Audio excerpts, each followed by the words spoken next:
If I could move to Noel.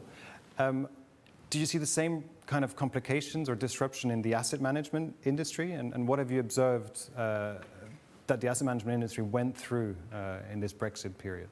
Well, I think my first reaction is to say we talk about costly and disruptive, and I think one of the ways to look at this is to consider it to some degree a sunk cost. You know, as is popular in the UK to say, Brexit's been done. It's a reality now, and I think Nicholas said at the beginning of this event that we settled into a new reality, and in a sense we have to find our way forward in the context of that new reality. And the question then is what does that mean? What adaptation have we made already, and what adaptation is to come? And let's be clear, adaptation is a way of life in financial services, so that we're not at the sort of year zero of regulation. It's been a long-term feature of our industry. I think what's unusual for us is the scale of adaptation that has been and will be necessary, and the degree of political uncertainty in the context of that. And all financial legislation is a political act. I mean, it is often driven by legitimate motives, but it's still a political act. So how have the asset managers adapted? And I think it depends very much on the perspective of the individual asset manager or the division of the asset manager which is affected by Brexit. So some have brought funds to Luxembourg where previously they sold European business out of the UK-based funds.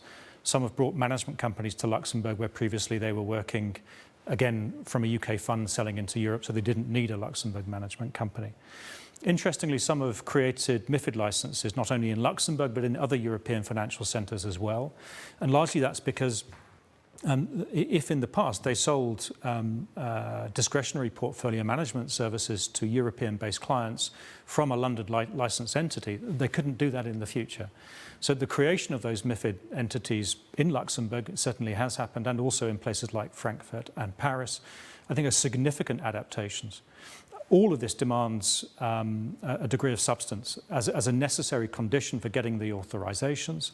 And so that means at the very least balance sheet, but it also means people, process know-how, support. And as part of that substance condition, you have to be very careful about how much you lean on your London infrastructure, your London group, if it is a London group that we're talking about, in order to deliver a convincing story to your regulator. I think one of the adaptations that has not yet been necessary, and I hope does not become necessary, is that we don't have to think or worry too much at the moment about delegation, because it still continues. And the Luxembourg regulator, for example, permits Luxembourg investment fund managers to delegate the portfolio management for that fund back to a London-based investment manager. And I think, you know, we talk about the free trade agreement, or the cooperation agreement.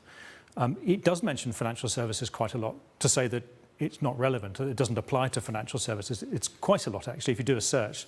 But it doesn't mean that there's no context for financial services to cross the border in the future. And the MOUs that have been agreed between the FCA and the national competent authorities in Europe, I think are the relevant foundation, or one of the relevant foundations for us to conduct business at the moment.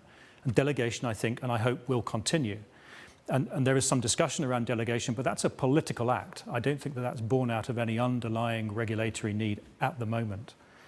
And I think finally, if we look at things such as delegation and say, well, then what has changed, needed to change, and we need no more change than this, I'd be more careful about that, because the CSSF's press release on how investment fund management would change has taken care in its final paragraph to advise managers that if they're using seconded staff, for example, to govern or manage the marketing process for an investment fund, then they need to make sure that those seconded staff are here in the investment fund manager based in Luxembourg, and don't try to travel backwards and forwards across the border under these, what you might consider to be short-term business travel reliefs. The substance is here, and so it should be. Yeah. Like the Paul said earlier, it sounds complicated and costly, and certainly somewhere a loss of efficiencies. What about, as you're the CEO of European Fund Administration, has Brexit affected your operations, as in the entity itself? As you have more business, less business? I think that's a perspective question again. So because my business is principally focused on continental European asset managers and principally Luxembourg domiciled funds, albeit not exclusively, we do have some asset managers based in the UK, and we have funds, we service funds which are not based in Luxembourg. For us, Brexit is not a major event. It has not been particularly disruptive nor expensive, but as a British national, it has been very interesting. Interesting is the right word. I'm Indeed. also a British national, and Yes. it did hurt for a long period.